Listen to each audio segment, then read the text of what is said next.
வாழ்க்கையில் நம்ம சில விருப்பங்களை உள்ளே வச்சுருக்குறோம். அந்த விருப்பங்களை நம்மளுடைய பெரிய இலக்காகவும் வச்சுருக்குறோம். ஆனால் அந்த விருப்பங்கள் எல்லாமே நிறைவேறுதா அப்படின்னா பாதி பேருக்கான விருப்பங்கள் நிறைவேறுவதே இல்லை. அது நினைச்ச விருப்பங்கள் அனைத்துமே நிறைவேறுவதில்லை. இது எதனால் இந்த மாதிரியான விருப்பங்கள் நிறைவேறாமல் இருக்குதுன்னு நம்மளை கொஞ்சம் கேள்வி கேட்டோம்னா, அதுக்குள்ளே இருக்கக்கூடிய ஒரு உண்மையான ஒரு தன்மையில் இருக்கக்கூடிய ஒரு உண்மை என்ன அப்படின்னா, நம்மளுடைய வாழ்க்கையில் நாம் விரும்புகிறது கிடைக்கல அப்படிங்கிறப்போ நம்ம மனது உடனடியாக சோர்வடைந்து விடுகிறது. நம்ம மனசு உடனடியாக சோர்வடையும் பொழுதெல்லாம் நமக்கான வேலைகள், நம்ம இலக்கு, நம்மளுடைய பாதை, நம்மளுடைய உழைப்பு எல்லாமே முடங்கக்கூடிய நிலைமைக்கு நம்ம வந்துடுறோம். இது ஏன் நடந்து கொண்டிருக்கு தொடர்ந்து அப்படின்னா, நாம் எதிர்பார்க்கிறது உடனே நடக்கணும் அப்படிங்கிற அந்த ஒரு மேலோங்கிய மனநிலையில் அதனுடைய ஆசைகள்லாம் இருக்குது. அப்போது நம்மளுடைய விருப்பங்கள் எதுவும் நிறைவேறலை அப்படின்னா உடனடியாக அந்த மனசு முடங்கி போயிடுது. அப்போ இந்த மைண்ட் செட்டுக்குள்ளே இருக்கக்கூடிய ஒரு தன்மையில் இந்த விருப்பங்கள், அதனுடைய நிறைவேற்றக்கூடிய பாதை, அதனுடைய தன்மை, அதனுடைய கால அளவுகள்லாம் இந்த மனசுக்கு புரிகிறது இல்லைங்கிறது தான் உண்மை. மனசுங்கிறது வேகமாக செயல்பட்டு ஒன்றை வேகமாக எதிர்பார்க்கக்கூடியது. அப்படி அது எதிர்பார்க்கக்கூடிய விஷயங்களில் அது நடக்கலைன்னா அது உடனடியாக முடங்கி போய் அதனுடைய தன்மையில் அது ஒரு பெரிய சுணக்கத்தை ஏற்படுத்துகிறது. அது நம்மளுடைய மனசுக்குள்ளே மேலும் அழுத்தங்களை கொடுத்து, கவலைகளை கொடுத்து, நம்மளுடைய செயல்களை மொத்தமாக முடக்கி விடுகிறது. அப்போ எதிர்பார்ப்புகள் நிறைவேறவில்லை என்ற ஒரு விஷயத்திற்கு மட்டுமே வேறு எல்லா காரியங்களையுமே நம்ம செய்ய முடியாத அளவுக்கு நம்ம முடங்கி போகிற நிலைமைகளுக்கு வர்றோன்னா, அப்போ இந்த மனசு நம்மளை என்ன மாதிரியான கண்ட்ரோலில் வச்சுருக்குங்கிறத நம்ம பார்க்கணும்.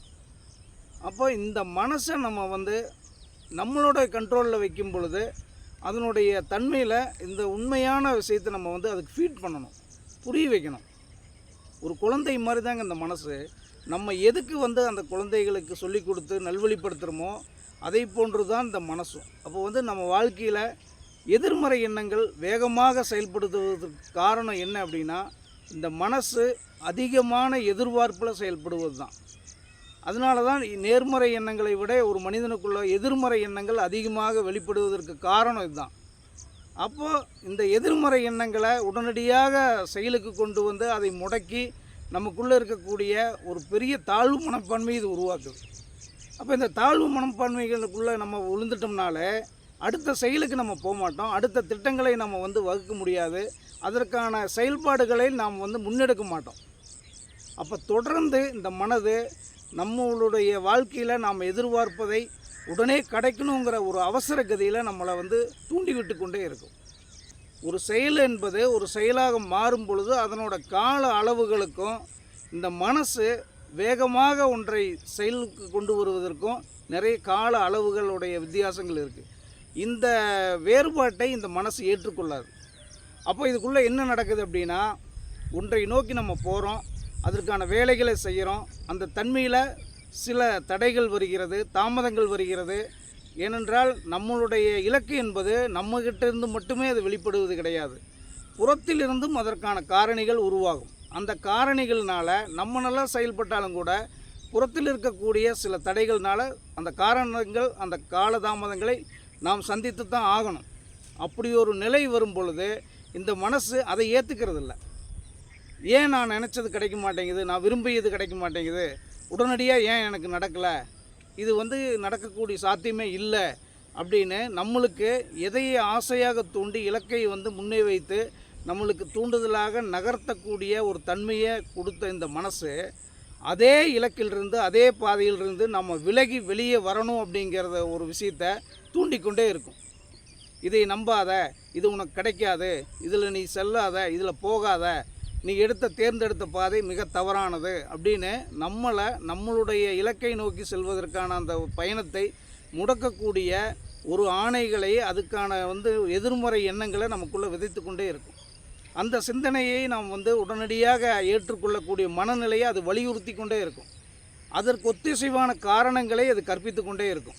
ஆமாம், அது சரிதான், இவ்வளோ நேரம் போராடணும், அது கிடைக்கல, இது கிடைக்கல, இது நடக்கலை, இதே போல தான் இதுவும் நடக்காது, அப்போ காலதாமதம் தான் ஆகுது அப்படின்னு ஒரு உண்மைத்தன்மையுள்ள ஒரு ஒரு நெடிய பயணத்திற்கான ஒரு பாதையில் ஒரு இலக்கை நோக்கி போகிறப்போ இதெல்லாம் இந்த மனசு உங்களுக்குள்ள மிகப்பெரிய ஒரு தடைகளை விதித்து அதை உங்களுக்குள்ளே போதித்து கொண்டே இருக்கும்.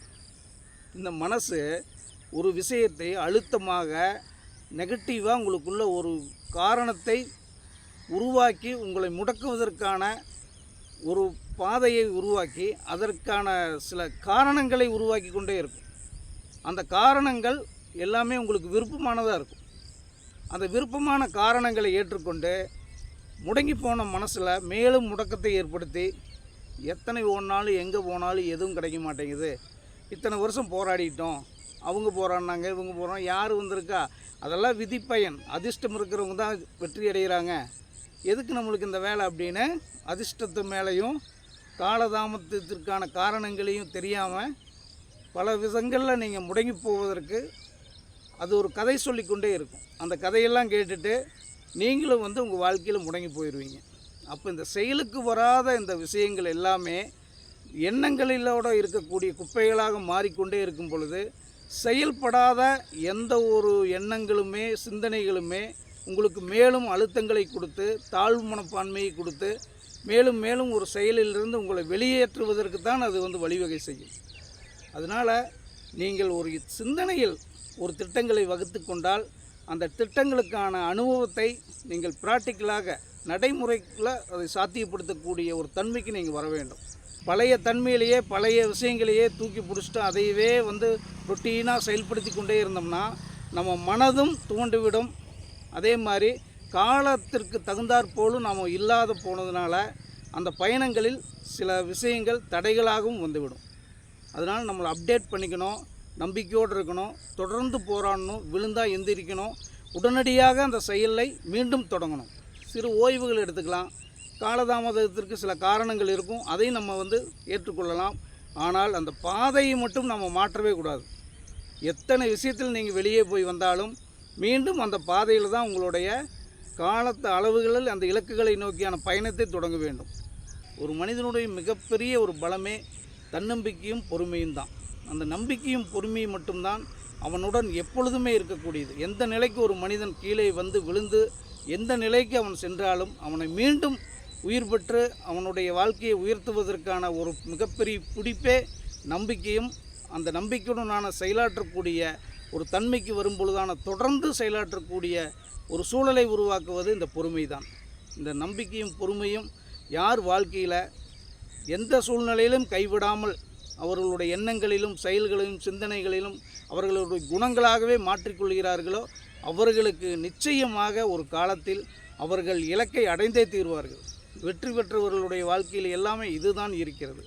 அதனால் இந்த நம்பிக்கையும் பொறுமையும் இந்த மனதிற்கு கற்றுக் கொடுக்கக்கூடிய கடமை நமக்கு இருக்கிறது.